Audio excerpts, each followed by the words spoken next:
At night in Urumqi, we did see some heavy security presence. The policing and the atmosphere were relaxed. On the streets of Xinjiang, there is still a tension.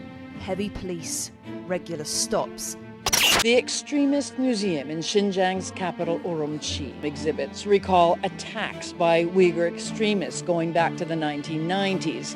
涉疆问题不是宗教、民族、人权问题，而是反暴恐和反分裂问题。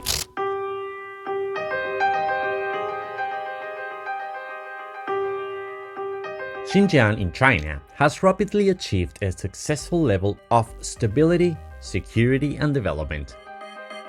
A remarkable example is the increase in average life expectancy, which has risen from just 30 years in 1949 to 74.7 years in 2019. I am in Urumqi, the capital of Xinjiang Autonomous Region, to experience and share a little bit of what reality looks like in here.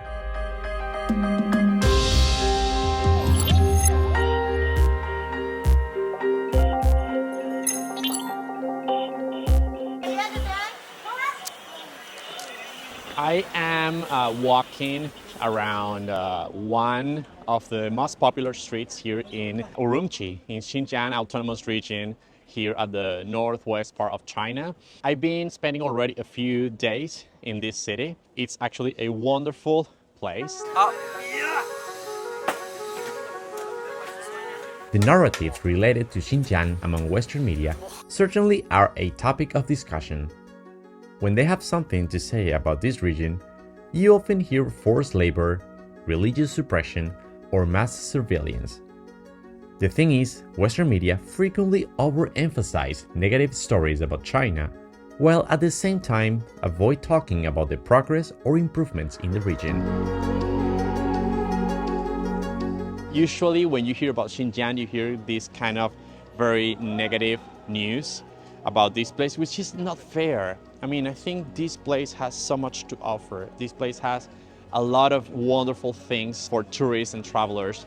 I believe that's something we should focus, and that's one of my goals actually, making these kind of videos. China has consistently denied these negative allegations, saying that the actions taken in Xinjiang are aimed to fight terrorism, extremism, and poverty.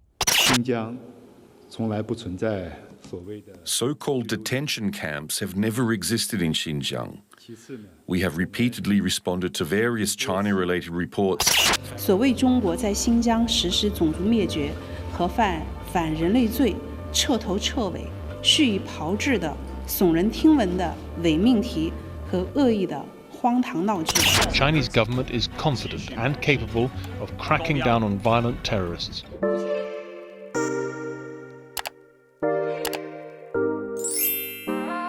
I'm trying to go to as many places as possible. First, because I love traveling, but second, because I find that in the Western world, in North America, in Latin America, in Europe, people don't know much about Xinjiang. And I think this place really deserves to be well known. And having the opportunity to come here and enjoy their food, their culture, their music, spending time with local people gives me the chance to have a better perspective of this place, and that's something I want to share.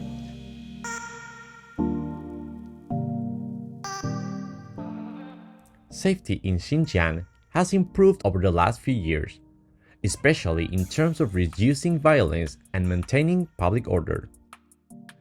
It is a truly safe place. Like in the rest of China, you can see police presence on the streets often, so conventional crime rates are extremely low. How safe do I feel in China in general?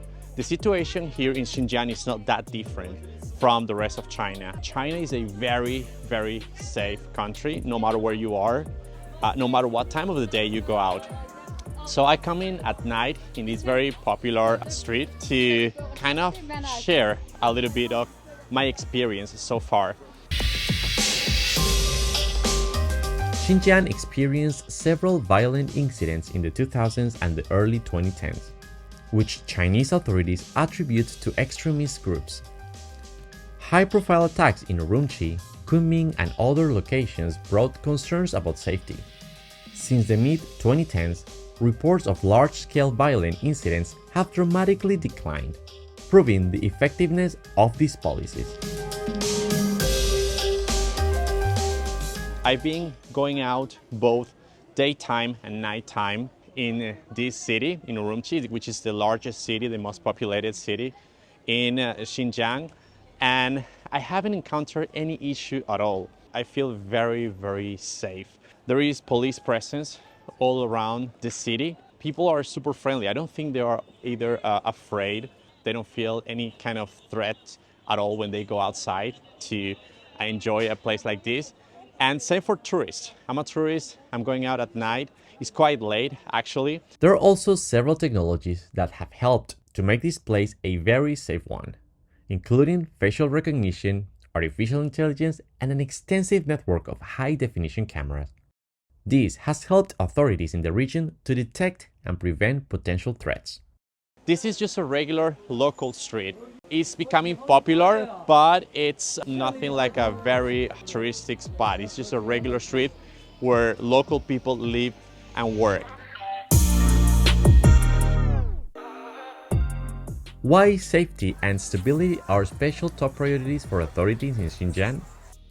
There have been incidents of violence and terrorist attacks in Xinjiang that were linked to groups or individuals influenced by extremist ideologies. But today, these counterterrorism campaigns have eliminated extremist influences, bringing peace and coexistence to the region.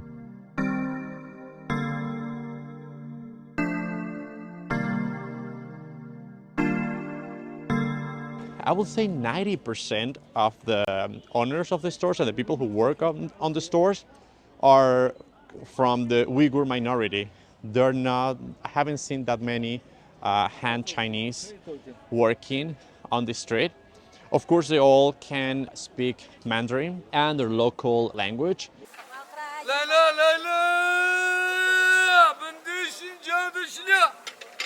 好，我听到这杯咖啡很特别，有很多人非常喜欢。对对对，放了新疆的馕。为什么很特别？为什么有很多人喜欢？其他咖啡可能会放在这种杯子里面然后我们创意是放馕里面，也可以吃，也可以喝。哦，是这样子，边吃边喝这样子。边吃边喝。对，那我想试一下。可以可以。那个是最有名。有馕焦糖拿铁、馕生椰拿铁、馕燕麦拿铁这样子。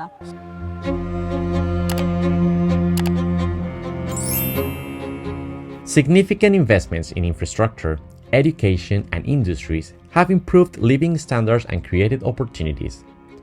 Also, policies promoting the use of Mandarin and integrating ethnic minorities into mainstream Chinese society are seen as efforts to unify and modernize the region.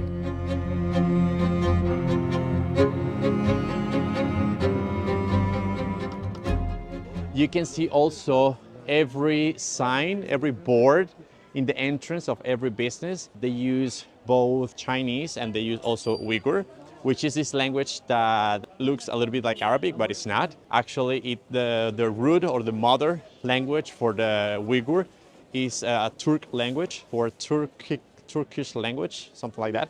It sounds a lot like Turkish rather than Arabic.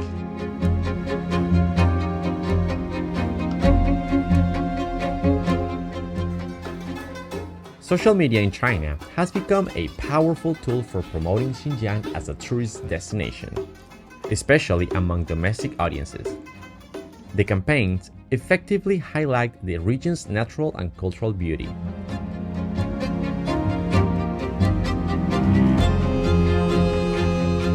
Something that has been happening a lot lately here in China is the use of social media to boost the economy. This city a few years ago was not that famous.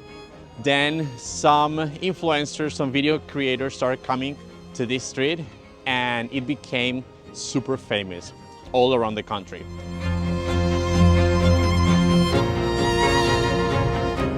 The number of international visitors to Xinjiang is small compared to domestic tourism.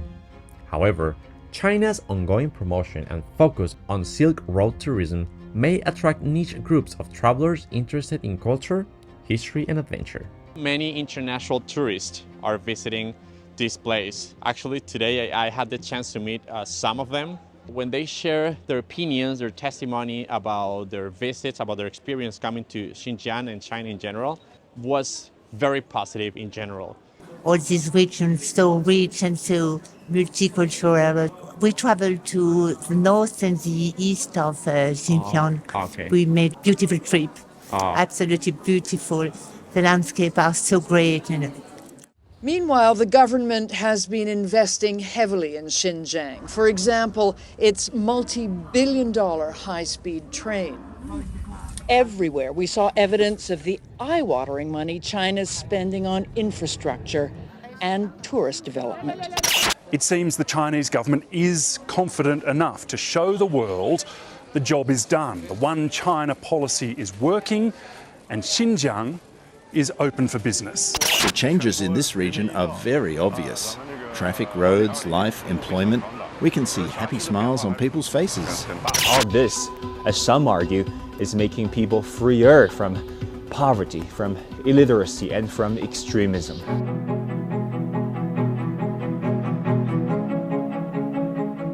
In 2023, Xinjiang received 265 million tourists, a year-on-year increase of 117% compared to 2022.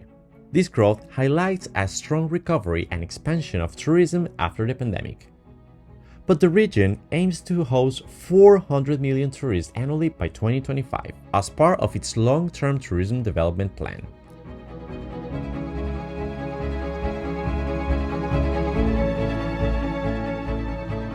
Xinjiang is a very, very rich place. It's actually quite different from what you can find in many other cities in China. To be honest, I'm talking about their culture, their music, their food. It's quite distinctive. People don't know much, again, about this place.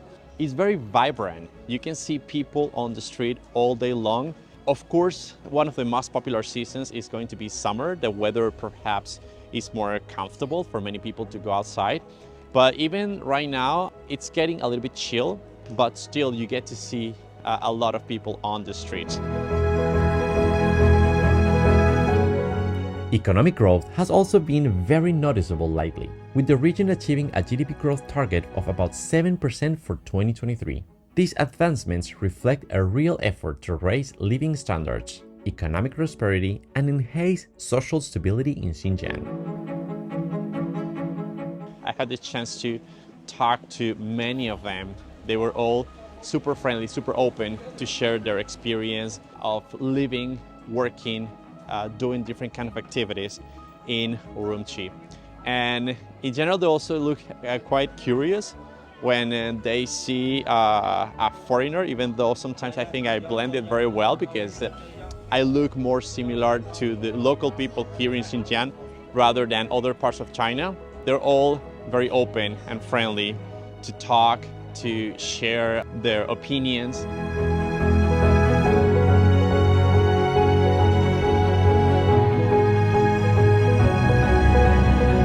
The Tourism Bureau in Xinjiang is spending over 700 million yuan or $96 million on promoting the region in 2023.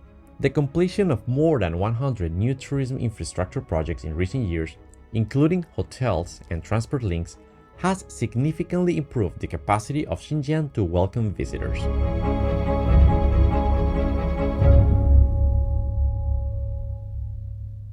So every time I have the opportunity to come here, I will take it, definitely. And the thing is, Xinjiang is such a huge region. You have many minorities, many languages, many type of food, many type of dances and music in just one region. It's a vast, super big region here in China. I feel very lucky, fortunate to have the experience to come to Xinjiang and share a little bit of what I've seen, share with my viewers, because after all, Xinjiang is a very, very important part of China. It's a beautiful place with beautiful, beautiful landscapes, both summertime, wintertime. Xinjiang is so beautiful. So again, if you ever had the chance to come to this place, just do it because you will not regret at all. It's a beautiful place. Xinjiang is one of the most amazing regions that China has.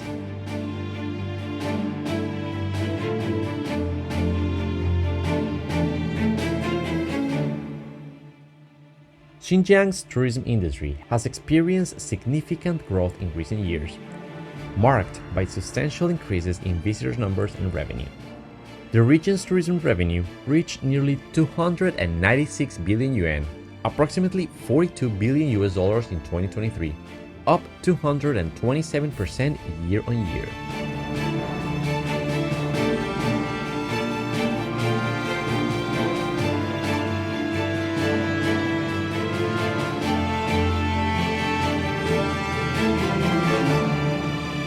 Folks, I'm gonna be wandering around nice and beautiful places here in China and documenting about it.